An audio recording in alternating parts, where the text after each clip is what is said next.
It's caucus time. It's caucus time. Oh, boy. Oh, my goodness. Lots of...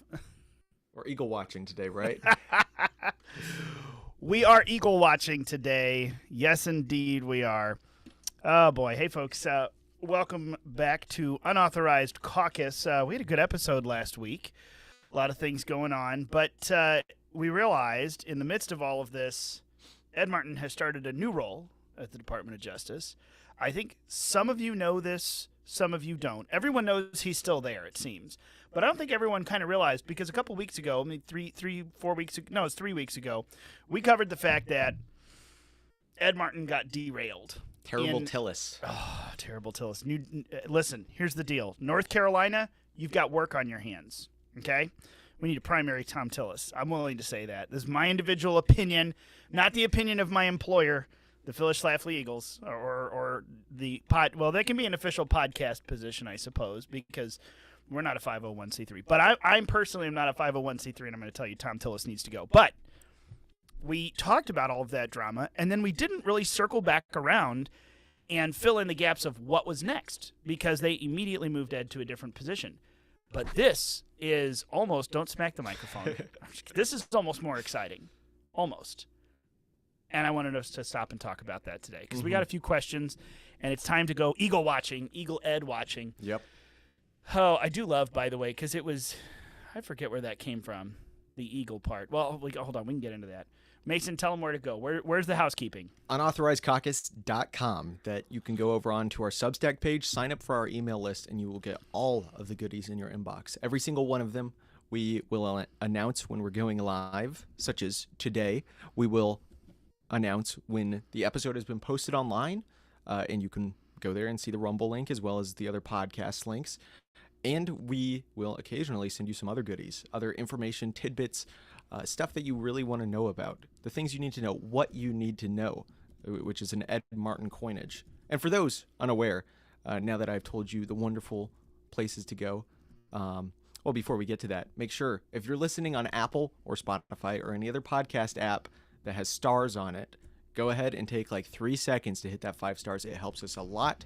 It helps more people reach us.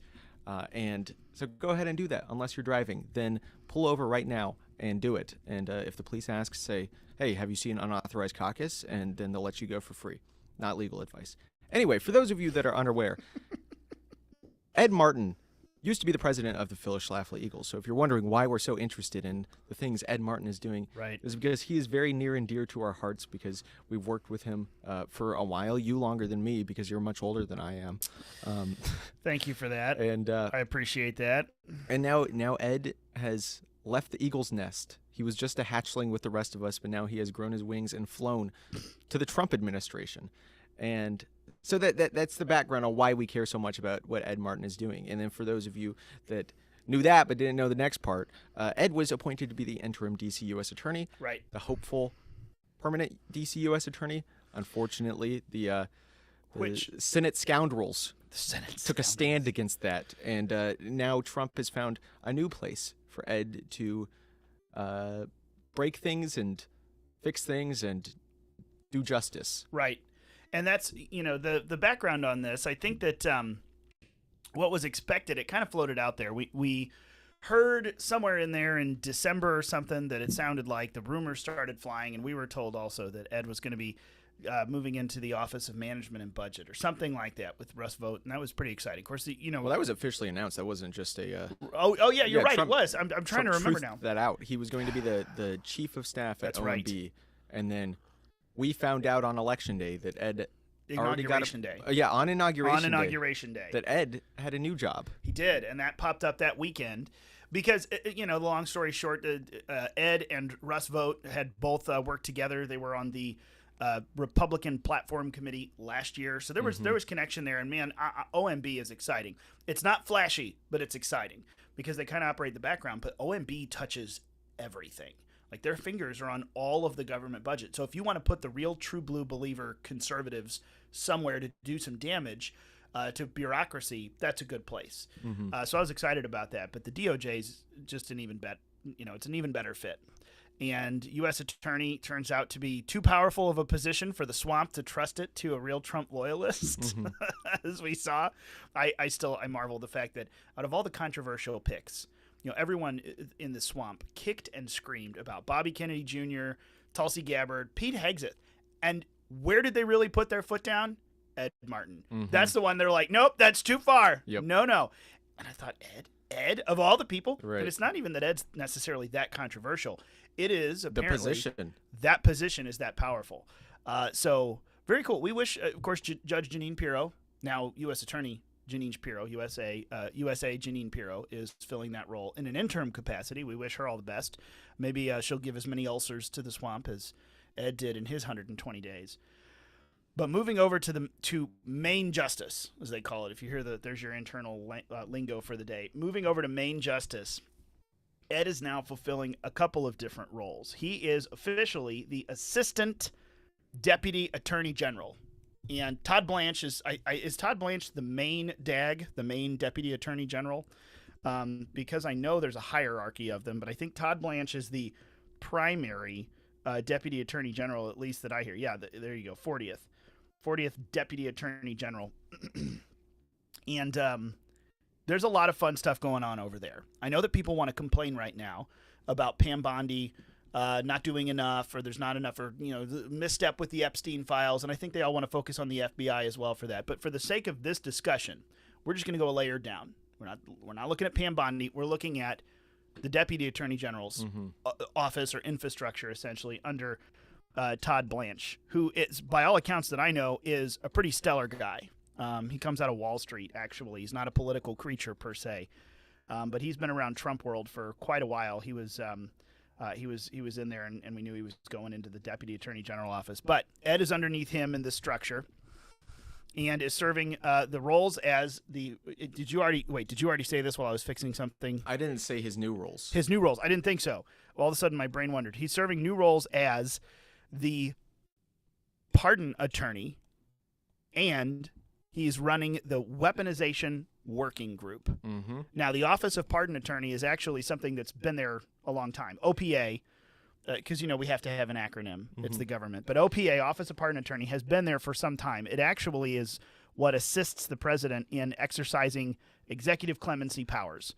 So Article 2, Section 2, Clause 1 is, what gives the president the power to extend pardons and clemency and different things. This is the office that advises him on that and that sets those things up and puts it all together. Note that part of the Constitution says nothing about using robot arms to sign the clemency documents. That you will search in vain, Command F, and you'll find no auto pen use word anywhere, none, which is part of the interesting part of what Ed is doing. So, right.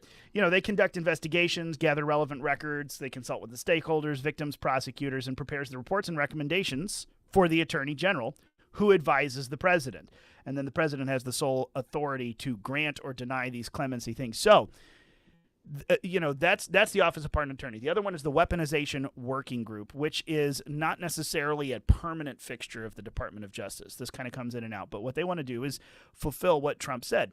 Not only are we going to look for the victims of government weaponization, some of the pro-life workers and volunteers, January 6 folks, parents who were wrapped up with a lot of protests, against out-of-control school boards, people who have been victimized by the government. We want to go and take care of them. We want to make sure that justice is served. So we're going to look at these activities. Well, here you go. We've opened up a working group to look at this kind of thing. Well, the OPA is tied into that as well now because he's been handing out pardons to a lot of January 6 defendants, to the pro-life folks, a lot of others. In fact, we've continued to get now a trickle, one or two at a time, some pretty high-profile clemencies and pardons. This isn't going away. And, in fact, we're sitting on a powder keg of one right now. For anyone near Minneapolis knows that could explode at any moment because there's a big push, I believe rightly, to call for a pardon for Derek Chauvin, who was just shoved under the bus with a murder trial for George Floyd that at no point anywhere seemed fair. I don't believe to anyone, except people who just went, no, it's fine. I don't want to look. I just know the video looked bad. So we're going to send a man to prison for his life because the video looked bad. But how did he die? Well, we know now. We know a lot of things. Well, we've known for a while. We've known a lot. Been, It's We've known a long been time. verboten to talk about for a while. In case you didn't know, George Floyd died of a drug overdose. Just so you're aware. That's the truth of the matter, and we've known it for a while now. Right. But that could be a pardon. That would ignite a powder keg across the country. That'd be a big deal. So this is a pretty significant intersection. But that's not just looking at future pardons and clemencies. What does Ed get to potentially do as far as past pardons and clemencies? Well, he plans to go back and review those past pardons and clemencies because, as you just said, it doesn't say auto pen in the Constitution. Just as, my fellow libtards, the Constitution doesn't protect your right to AR-15s. It protects your right to muskets that use gunpowder and those little ball you put in the musket. They didn't say we protect future technology. They also didn't say the president could use future technology to in absentia sign pardons at any point. I imagine that there was somebody that was just like, maybe Hunter was like, hey, look at this machine, click button. Oh, wow. It just signed a pardon for me. Hunter Biden. So Trump truthed out in mid-March, I think, that Biden's pardons were vacant and void. He used a bunch of V words. He's truly a poet, maybe the reincarnation of Dr. Seuss. But a lot of these pardons that Biden gave out, from what I understand, they were done with an auto pen, and that's pretty blatantly true because the signatures look nothing like his dementia-addled signatures that we know for a fact he did, where everything's kind of like shaky. All due respect, it's very unfortunate to be facing all of those illnesses, especially when you've kind of just been shoved into this position by family that's trying to get things out of you. You really got to feel bad for the guy, as much as his political history is terrible. But that includes Hunter Biden, that includes Dr. Fauci, that includes General Mark Milley, that includes the J6 Select Committee people that were supposedly pardoned by the President Biden. Liz Cheney. Yep. Adam Schiff. Oh, there's a man I'd like to see cry on national television under pressure. Right. So these are likely not real pardons. I mean, I don't know all the details of like what exactly this means and what's to be done about this, but the fact that it was done with an auto pen means that like Biden very well may not have known that these were even happening. I mean, he probably didn't know very much for the last 2 years of his presidency. Right. And that's the thing is some of these just didn't pass the smell test.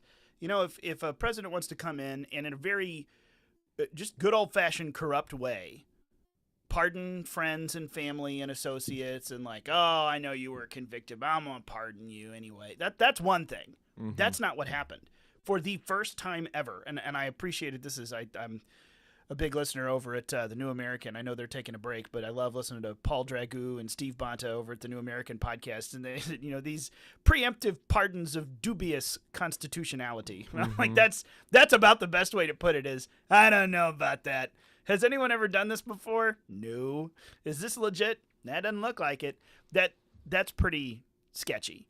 And to hand that out to the family is one thing, but it extended to so many people beyond that. We were having this conversation with a guest here at the Phyllis Schlafly Center yesterday. The Biden crime family, they just look like good old-fashioned corrupt thugs. These are not the overlords that are dangling things, but there are a lot of people connected to them that are. And still, some of the middle managers, Liz Cheney, Adam Schiff, Anthony Fauci, even here, these are not necessarily the masterminds behind globalist schemes, but still, these are very important middleman figures that to give out a preemptive pardon for no crime committed, that's probably not going to stand up. And I'm very curious to see someone push that. This is, by the way, if you set a Google alert, you know what that is, you go and you can set up alerts for certain search terms out of Google searches and headlines. Set up a Google alert for Ed Martin. You'll find all of the fun things. Because now the left is really coming knives out for him because there are emails going around that seem to confirm these are happening. It's not just a possibility. Ed has actually said in writing, we're going to be investigating that. We're going to be looking at that because this is my office's responsibility to make good recommendations up to the Attorney General over to the Office of President, and that was not done here in a proper constitutional manner. So this is one of those things that I think is going to be really exciting. Reuters actually was reporting on this week. They said in an email viewed by Reuters. Did anyone publish it? No. They just talked about that. Oh, well, we got a chance to read it. I always wonder what that means. We live in an era of anonymous sources that I don't trust these hacks one way or the other. But that's all they said here is that, when it comes to the auto pen, let me see here, wrote in an email seen by Reuters. This is what Reuters says. Ed Martin, Justice Department's pardon attorney, wrote in an email seen by Reuters that the investigation involves whether Biden was, quote, competent and whether others were taking advantage of him through use of auto pen or other means. So there we go. They are apparently, according to Reuters, who saw something, but they can't show us, but they saw it. Mm-hmm. There's an official investigation going. I say bring it on. I say overturn all of it because people need to go to jail. Yeah, but people need to go to jail. At the same time, if you receive a presidential pardon, you cannot plead the Fifth Amendment. And we've talked about that. Right. I think. I know I've talked about that on my radio show. Mm-hmm. I'm not sure if we've talked about that here on the podcast, right. But that is a pretty unique opportunity. But they're not taking advantage of that, so you might as well. Right. Or I mean, like, and you could get them to testify and be like, you can't plead the Fifth, otherwise you're in big trouble. Mm-hmm. And then after they admit to all their crimes, you overturn all their pardons. I mean, maybe that's kind of like dishonest and scummy, but I mean, these are not good people. See, and that's the thing is, I think what a lot of us wanted is, I'm not necessarily looking here for the magnanimous Republican in charge use of power that we've always seen. I want someone to come in and clean house, do what's needed, and actually roll people up who've been caught up in this stuff and make sure that there is some accountability and justice handed out. That has to happen. And I said yesterday, someone caught me on it. I think I didn't quite clarify myself exactly how I wanted to. I said something about I'm not, when it comes to election fraud, because by the way, Georgia is talking about, if you didn't see this, here's just a little side tidbit. Georgia Elections Board is actually admitting now, May 2024, one of their races, Dominion Systems in DeKalb County, absolutely messed up. A hand count reviewing last May shows that 74% of ballots for one of the candidates weren't counted by the Dominion system. Oh my goodness. Like it's giant cracks in the armor of, the machines are fine. And I'm not one of the ones who says that if everything would just be fixed by switching to hand counting or some other system. I think that as long as the people are rotten, the system is going to have problems. Right. Ultimately, you could hand count or you could total machine count. And there may be problems or advantages to one or the other, but frankly, if bad people are running the elections, bad outcomes are going to happen. Right. That's kind of my end-all, be-all. So hand counting doesn't fix a terrible election authority in DeKalb County, Georgia. But I said something about I'm not here to relitigate 2020. And my thought is I'm thinking of the Biden years. I'm not trying to throw out the current president and just reinstall Trump and redo that. No. I do want people to go to jail. I do want to find out where the crimes were committed and what was done and if someone cheated in an election or whatever it is. And it's the same thing here. The January 6th committee, whatever it is, I'm wanting people to have accountability, because if you don't start throwing people in jail and actually doling out punishment for very bad abuse of power, then the precedent is, we can do that in the future and get away with it. Right. That has to be handled.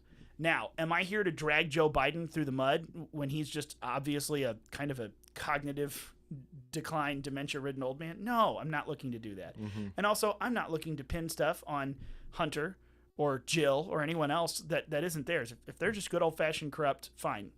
Their punishment needs to reflect that. But there are worse people even who are moving the pieces on the board that need to, there's a scale that needs to be dealt with here of how everyone's in there. So it's when I say stuff about 2020 or now about the Biden crime family, throwing Jill Biden and Hunter in jail because of peddling influence, sure, we need to do that, but honestly, it's not as high on my priority list as putting away the people or cutting off the strings of power that allow them to move our nation into dangerous stuff like the Israel and Gaza conflict, the Ukraine and Russia war. Mm-hmm. I want those people to be cut off. And frankly, I don't think that was the Jill and the Hunter Bidens of the world. So this is Ryan's sliding scale. When I say I don't really care if they send the Biden family to jail. It's because the Biden family is not behind the globalist entanglement. Right, but I mean, these people, these corrupt people, are avenues towards getting up the chain. That's true. Because I think a lot of people are well aware of Hunter Biden's business connections in Ukraine and how important Ukraine was for money flow that Hunter was managing. Well, managing in quotes, that he was the face to stick around as other people push the money around. And I guess, okay, so the way that I should probably say this then, or that we should all say this, is I don't want us to get caught up on, good, we put Hunter in jail, now we can stop. No. Like, the point wasn't to just put the crackhead in jail. The point is to stop the abuse of the system. So if he's a piece of that and goes to jail, great, but there's more to it. We can't just, and that's the problem. You can't just stop when the high profile something has happened. Good, we voted the guy out of office. Yeah, but you didn't vote away all of the staff and bureaucrats he put in. That's what we're doing this time. Same thing with this. We could prove that 2020 was stolen, but unless we fix it, it doesn't matter. Right. We could prove that the Biden family were just really common petty criminals, but if you don't fix the systems that allowed them to make the connections and other people to abuse it, the whole point is we can't just stop with what seems like a big PR victory. We have to continue to actually cut the cords of power that have been drawn across this behemoth. That's what I want. And I don't know if the American public quite has the attention span for that. That's my worry. Right. Well, and Ed is at a lot of different points in that process. I mean, he's not the sole. I mean, he's not the sole person, to be doing all of this. But the work he's doing is critically important for uncovering definitive proof of weaponization in government. I mean, like, how much definitive proof do you really need at this point? But I mean, that's just the bureaucratic and court process. Is you got to check all the boxes and dot all your I's. Blah, blah, blah. This is why Trump should just like seize total authority over the government. We could have this all fixed in like a week. I know that's not how it works. That is not how it works. We're just armchair political commentators. Well, and if you want to see more than just us armchair political commentating, you want to follow this, because we've talked about a little bit of the pardon stuff, and I want to tell you about the Weaponization Working Group. That's a product of this year, 2025. But before we get there, you want to see what's happening, and it's not just us shooting stuff out there, our opinions or ideas, or the connection point between you and what's going on. Go and follow these people on X. This is the reason I got into Twitter now, closing in on 20 years ago. 17 years ago I got on Twitter. Wow. I realize how old that makes me feel now, but I got on Twitter 17 years ago. This is why I got here, though, because I realized I could read the articles that were being written about what was happening, or I could just go over here where all of the journalists and the people the journalists were writing about were actually posting their own stream of consciousness on this super shorthand little page. And I couldn't really get that from Facebook or any of the others anymore. X still gives you that opportunity. We've discussed a lot this week. It's a little crazy. It's kind of the Wild West of free speech right now. But if you don't just get on X and get distracted, but you go straight to Eagle Ed Martin's page, at Eagle Ed Martin on X, don't take our word for it. See what Ed's talking about. And you'll find some really interesting stuff. He just posted a big thread yesterday, I think it was, from the Oversight Project talking about the AutoPen presidency. They've got a big 3-part series, at least 3, I think, talking about the AutoPen clemencies. And Oversight Project, an outside group like we are at Phyllis Schlafly Eagles, is just hammering away at stuff in a very interesting public way. They don't have the same strings attached as the Department of Justice does. And they're doing a great job. And here you go. Ed says, wow, follow the thread. Not just click to follow, but follow it to its conclusions.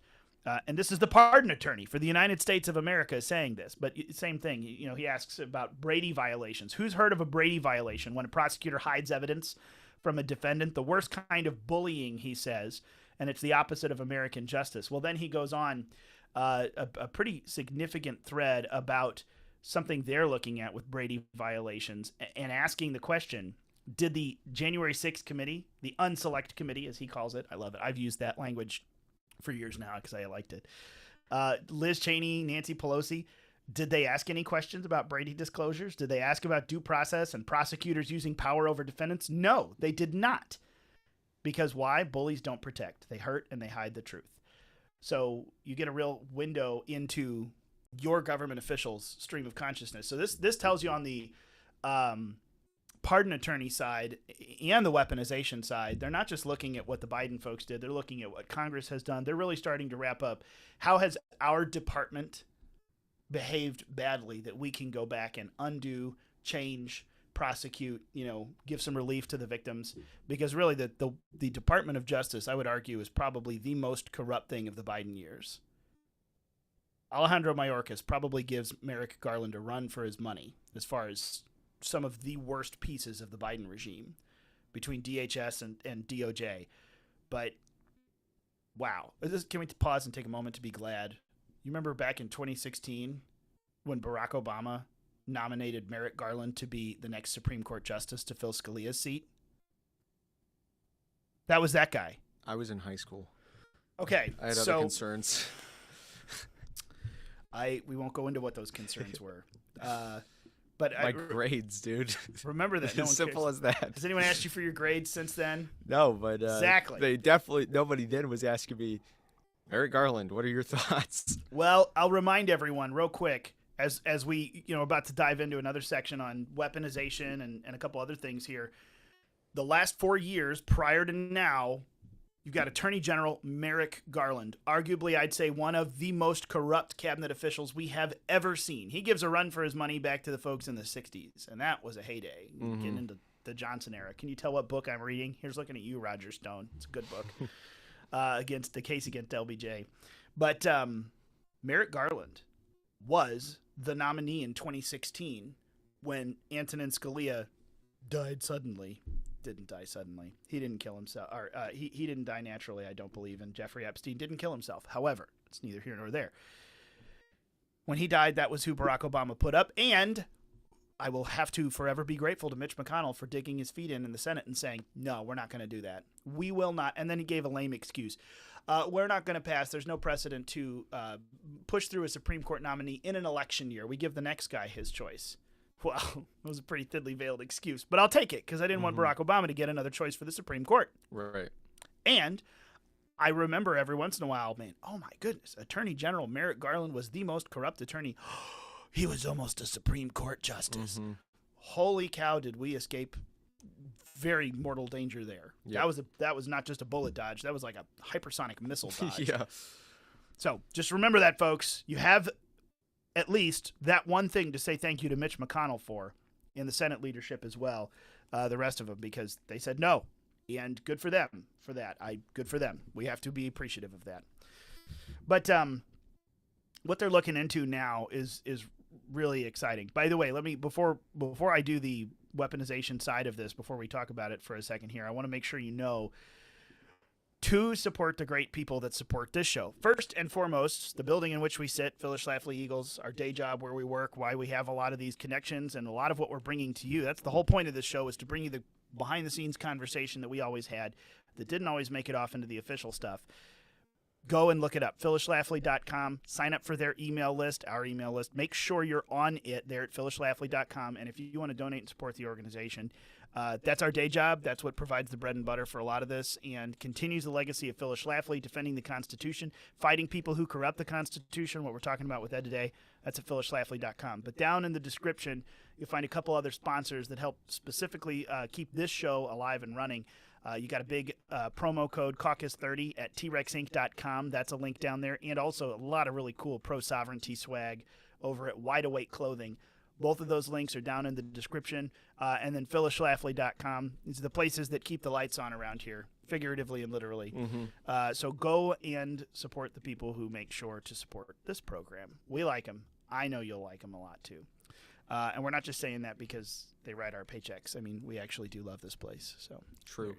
True. Fact check, true. So Weaponization Working Group. If you've wondered about this, this is a brand new establishment, February 2025, Pam Bondi, in response to one of Trump's executive orders, the one that said ending the weaponization of the federal government. That was a day one, January 20th order. This group was tasked with investigating all of the alleged abuses of the criminal justice process by both federal and state law enforcement officials over the previous 4 years. So they're focusing on the actions that were perceived as politically motivated. Now, I used alleged and perceived, but I think we all know it was pretty real. There's just no way. They came for Trump and his allies. Pardon me. They came for Trump and his allies. And it came out of the Department of Justice, out of the FBI, who answers to the deal. It's like it came from this department. So the Weaponization Working Group is very specifically to wrap up the last 4 years and try to undo the nastiness that was done. Right. So I'm excited to see what this can come up with. Right. Because there's a lot to uncover. Just the absolute lawfare against Trump for the last couple of years in the lead up to the election. But it's also, it's not just Trump. It's weaponization against the J6ers, against pro-lifers. You know, there's been a serious abuse of power that has happened, and getting to the bottom of how this happened, who was behind it, what has gone wrong that allows people to do this in the first place is very critical. Very, very critical. Mm-hmm. So we can reverse engineer it and do it to them. No, I'm just kidding. So we can restore justice in this country, or a little bit of both as a treat. Mm-hmm. Well, and that's, you know, and again, by the way, I keep saying Assistant Deputy Attorney General, Associate Deputy Attorney General, yep. Mr. Ed Martinez. But you just said it right there. I was going to say, we know, you know, the January 6th stuff, the targeting of traditional Catholics as domestic terrorists, mm-hmm. anti-abortion or pro-life activists, all these prosecutorial abuses. But I'll remind you, all of the stuff against Trump, you know, what Trump was absolutely right in bringing down to people was all of this is not just against me. It's really it comes for you at a certain point. Right. Now, to me, that was very much made clear by January 6th and the pro-life folks. I'm like, they're not even like waiting until they can make sure they can take down the powerful people with money to fight this in court. Mm-hmm. They're actually just coming after regular people who can't afford to now. Right. That's why 1,500 something people got wrapped up in January 6th. It was wild. Mm-hmm. But if you look at it, all of the stuff that happened to Trump, we were dealing with it during the election year. But I remember, you know, I was looking at it kind of through a rose-colored lens, because everything they did to him made him more powerful in the electoral process. They put out the mugshot, off yep. go his numbers. You know, arrest him and put up the mugshot. And then they actually dragged him into court. And then it all just started imploding on them. And then they finally, like, all these successive things happened. And then they finally took a shot at him. And I say they, I'm referring to the big blob. Mm-hmm. Again, whether federal authorities actually lined up a shooter or if they just kind of pulled back the layers of security and infused DEI until you knew the inevitable was going to happen and you're allowing it to happen through lax policy. Either way, you're complicit. Right. But this was all a succession of things that happened. But at the beginning of it, or at the beginning stages of it, 2 investigations by the federal government, the documents case and the was it the obstruction case? No, January 6th. The insurrection case, basically, and the documents case that he improperly took federal documents. Those were both directly from the feds. The Georgia state one was specific to Georgia, but the Manhattan stuff that they did, which that was the hush money trial, over someone who claims she wasn't hushed with money, and it was all fine, and there's nothing to prosecute.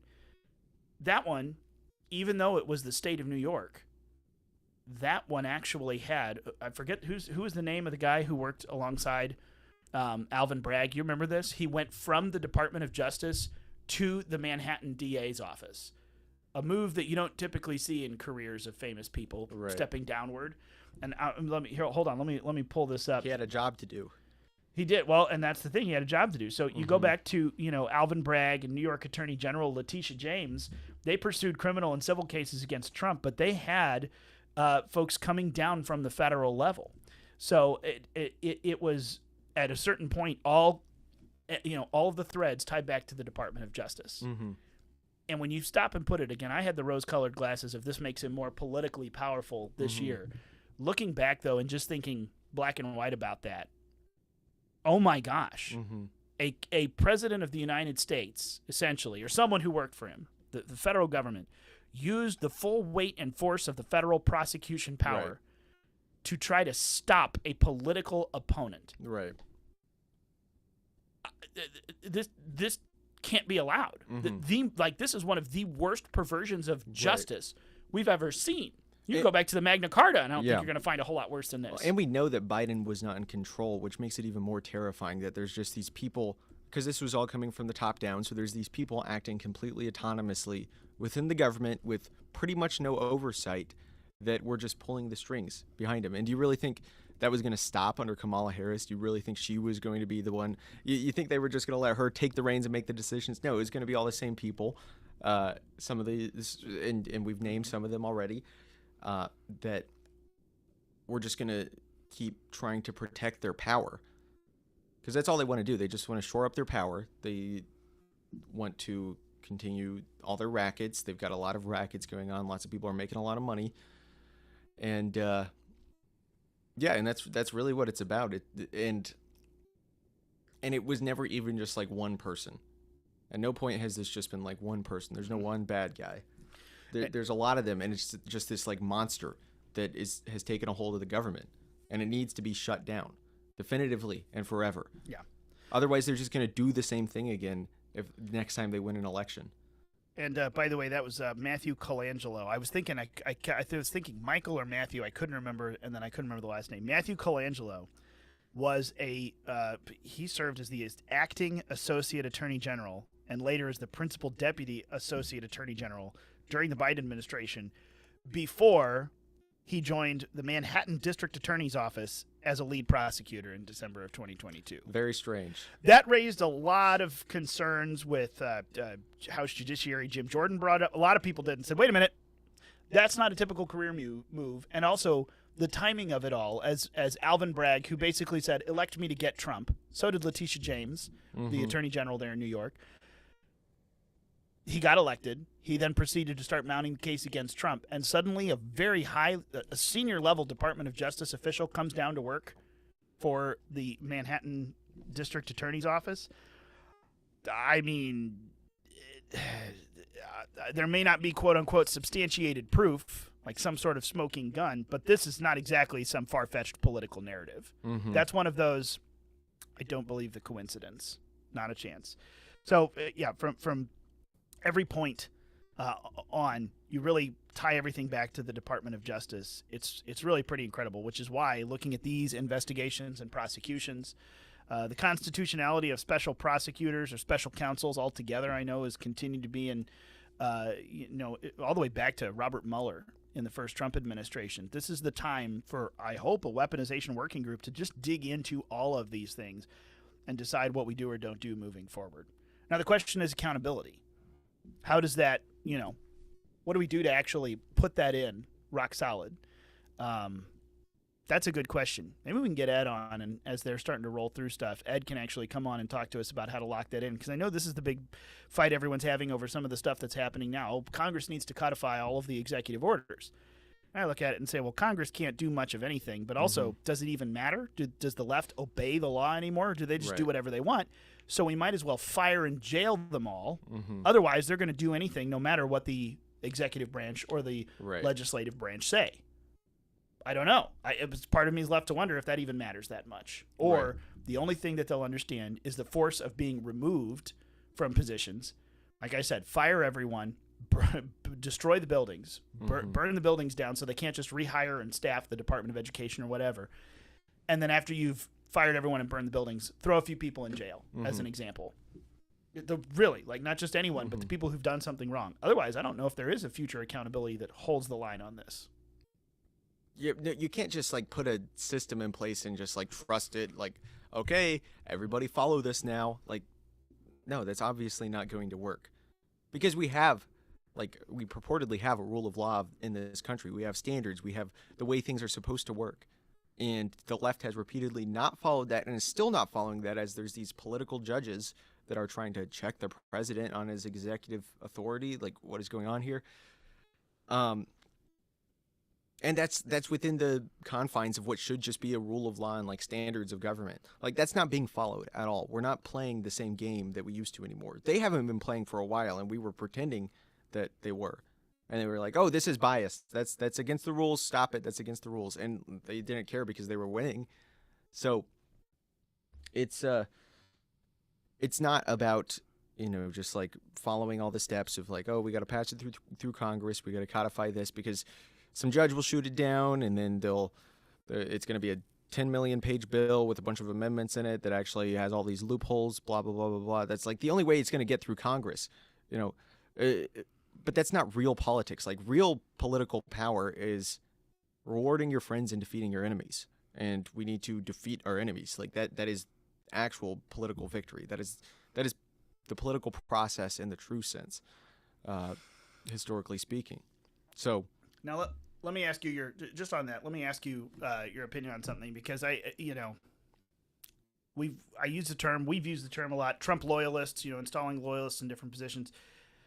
Frankly, I don't see, and I want your opinion on it too, I don't see any actions so far. If I'm being objective, I don't see any actions from the Trump 47 administration that have been really centered around Trump.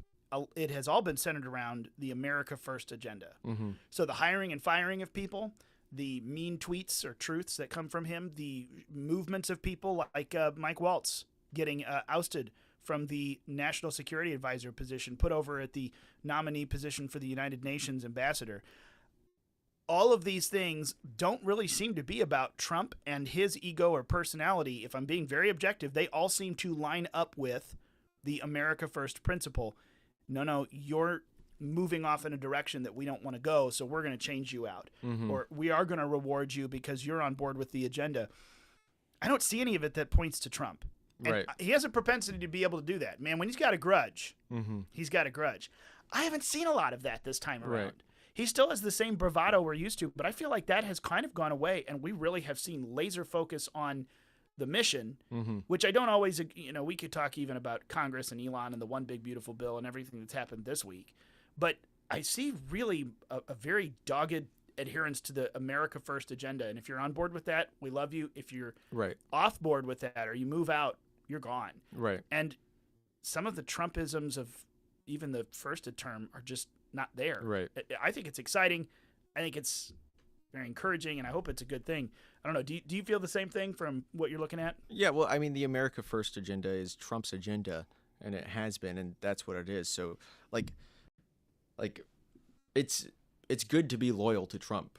It's good to be loyal to the person that's put you in the position that you're in, and it's good for us to be loyal to Trump because he is the hope for American politics right now. Mm-hmm. But it's good that it's more so loyalty surrounding his agenda rather than just like loyalty around his personality, which I don't think it was terribly much that in the last time. I mean, I think people were disloyal across both aspects during Trump 1. But in Trump 2, I think there's a much better focus on, okay, this is what we're doing. Like Trump sets the agenda and you're going to follow that agenda. And if you don't, you're not doing your job. Yeah. Trump 2, I think there's a much I agree. better focus on, I think okay, it's like exciting looking over what Ed is doing, and that's all we really wanted to do today was make sure we fully fleshed out what these new roles were. Two primary roles: associate, not assistant. I think it's exciting looking over what Ed is doing, and that's all we really wanted to do. Associate Deputy Attorney General, but specifically he's the director of the Weaponization Working Group. That's what they're there to do, very specifically to undo investigations and prosecutions from the former special counsel like Jack Smith. Look at the DOJ's handling of the January 6th stuff. Look at the targeting of specific groups, Catholics and pro-life. That's what weaponization is going to do, which means we're going to have all sorts of prosecutorial abuse coming apart, and that's also where you're going to see a lot of fun stuff around. Look at Liz Cheney, Adam Schiff, and the unselected committee on January 6th. But also the pardon attorney. I'm excited for some of the pardons and commutations they may come down with. I think he's delivered on a lot of his promises there, and they were good. But also, looking at the pardons, immediately out of the Biden administration, there's some wild ones. Someone yesterday was just saying this. Was there a difference between Hunter's pardon signature and the rest of them? That there was like was that one real and not auto pen? I just remembered that, and I forgot to look that up before we started this. The Hunter Biden one. But anyway, you look at the auto pen stuff very deeply. That I think is really starting to catch fire even in a mainstream way. And I hope that what's happening over it was Hunter's that was signed differently because that's the one where I guess that's the one where they wanted to make sure there wasn't an auto pen issue. And so it seems. So there's even some little intricacies now as everyone's looking at them. But That's the one. what's interesting now, and this is my last point on this whole thing, is coming back to the pardon attorney side of what Ed is going to be doing. There's even some little intricacies now. Folks, we're going to continue to follow along with that. It's not just what's interesting. Ed Martin is no longer the president here at the Solar Slav Eagles. He turned in his resignation when he went to work for the Department of Justice. However, Ed was here for 10 years. He was the successor to Phyllis Schlafly. We are so excited for what he's doing, and also we know, and Phyllis would know if she were here, that Ed is going to be doggedly on the right stuff. He's one of the ones we're paying attention to, because beyond the shadow of a doubt, Ed and Stephen Miller and a good handful of others, Russ Vogt, are the true believers in this stuff. They're not going to turn left or right. They're not going to move off to the side of what the objective is. And if Trump were to ever make a turn off of the America First path, Russ Vogt, there are some of those true believers that would call him back. Nope, you are off course. This is where we're going. So we're going to continue to talk about what he's doing. But here, back to the pardons. Trump were to ever make a turn off, I think that the moment is more ripe than it would have been even just a few weeks ago. Because over the course of the last week, last Tuesday, not yesterday, last Tuesday, Jake Tapper and Alex Thompson's book came out. Original Sin. The big. Because over the course of the last cover up about Joe Biden's continuous decline, and we knew it too. Not yesterday. And we never ever suppressed that. No, Alex Thompson's book came out. By the way, Tapper's book bombed. If you didn't hear that, it only sold 53 or 57,000 copies or something. One of the other worst books of what's his name? Not Woodward. Bob Woodward. Who's gotten a reputation for just being pretty terrible on the writing stuff. His latest book that bombed, it bombed with a couple of million sold instead of all the tens of millions it was supposed to. Jake Tapper's book got like 50-something thousand. Bob Woodward. It bombed pretty badly. Worse than MSNBC's ratings. Worse than CNN's, quite frankly. But it is good in the sense that as Tapper and now Chuck Todd and a bunch of these different propagandist corporate news hacks start to turn and eat each other over this. Oh no, I saw it the whole time. No, well, you can't blame us. Chuck Todd says you can't blame the media. A journalist is only as good as his sources, and it was the Democrat Party that was lying about him. And really, you expect us to believe that at no point with your close access you had questions? You're complicit. You're a journalist is only as good as that. I believe that whole nonsense around all the corporate news people turning on each other. You expect us to believe that at no point in your close access you had think is definitely making a more conducive atmosphere to go in and potentially upend some of those parties. Otherwise, if the whole left, including their media lapdogs, stayed lockstep, that would be a really hard sell, because there are a lot of people out there who would probably agree with us, except they just flip on CNN or MSNBC or even Fox, quite frankly, and they don't understand the reality of the issue. And yet now, all of the corporate news hacks on the left have turned on each other. And there is no common narrative. And then politically, there doesn't seem to be a common thread of who's going to be next for 2026 or 2028 and beyond. All of the corporate news hacks, if they all stay, kind of turning on themselves, I think the atmosphere is very conducive politically, there doesn't seem for an Ed to come through with a clear message about why these pardons were just hot garbage and undo some stuff. That could be really exciting and achievable in a way that would have been very hard if the whole Democrat machine, the leftist machine, stayed lockstep with each other. They're not right now. Hot garbage. This is the moment. I think this is the moment. Exciting. And achievable in a way that's my thought with that. But there's a lot of exciting stuff. What Ed is doing, we will continue to follow very closely in a specific way, because this is, again, the weaponization. This is what, this is the fulfill. What do we call this? A prophecy. When was it that Trump said, they're not after me, they're after you. I'm just in the way. Was that a 2024 campaign cycle? I think it was. So it was early on. It's true. This is the fulfill. What it's true. January 6th. It's true. Pro-lifers and angry parents and traditional Catholics, God forbid, you Latin-ass people, domestic terrorists. It's just so stupid. Some of the stuff that the feds came up with. It's true. They are after all of us. And the only ones in the way are the powerful, who got the worst of it. And now they're the ones in the position to undo a lot of things and put a lot of people away. We need them to. And tip of the spear for that. And the only ones. So there you go. That's what Ed's doing, and we're going to keep following along with it, along with a lot of the rest of it as we march through, some of this stuff, on caucus. We will continue to eagle watch and see what's up.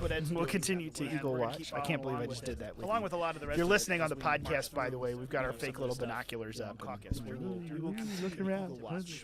Eagle watching. See what's up. We'll continue to eagle watch. I can't believe I just did that. If you're listening on the podcast, hey, if you're on the podcast, give us a rating and review. We'd love you to smash the little 5-star and let people know. We've got a lot of good stuff going on. Spotify, Apple, wherever you get your podcasts, we'd love to have you there. Also, unauthorizedcaucus.com, like Mason told you at the beginning, that's where you'll find all of the notes and the resources. We got a few things to link to today. Just go to unauthorizedcaucus.com. You'll see this one, Eagle Ed Martin watching, will be the latest post. And then, of course, you can sign up there for email notifications when the podcast drops. It'll be out tomorrow. This live stream, of course, is on Rumble. Like and share and subscribe the Rumble link. And if you want to directly support us, you can do that over through the website, through Substack. You can also do it straight here on Rumble. Or make sure, if you want to support us and support the people that support us, phyllisschlafly.com. The Eagles are always here behind us. And then, of course, Wide Awake Clothing and T-Rex Inc. Both great companies that are kind of partnered with us. And, of course, we've always got some cool stuff. I love my Join the Revolution shirt. I get this. The Washington Join the Revolution T-shirt is one of the most commented on things when I wear it out. Yeah. And I've got some spicy political clothing here and there. That's the one people are like, oh, I love that. Where'd you get it? Like, as a matter of fact, we know a guy Washington who does this. So there's a lot of great ways to support us. But go on over at the hubs. I've got some unauthorizedcaucus.com, phyllisschlafly.com. Oh, I love that. Where'd you get it? And we'll continue to Eagle Watch. But there's what happened. What we didn't say in the last 2 weeks, and then we'll go from there in the future. So that's it for us today. Thanks for hanging out with us, for being on Unauthorized Caucus. We'll be back next Wednesday at noon. It'll be there's what happened. It'll be noon. We didn't say in the last 2 weeks. It'll be caucus time in the future. So have a good weekend. That's it for us today.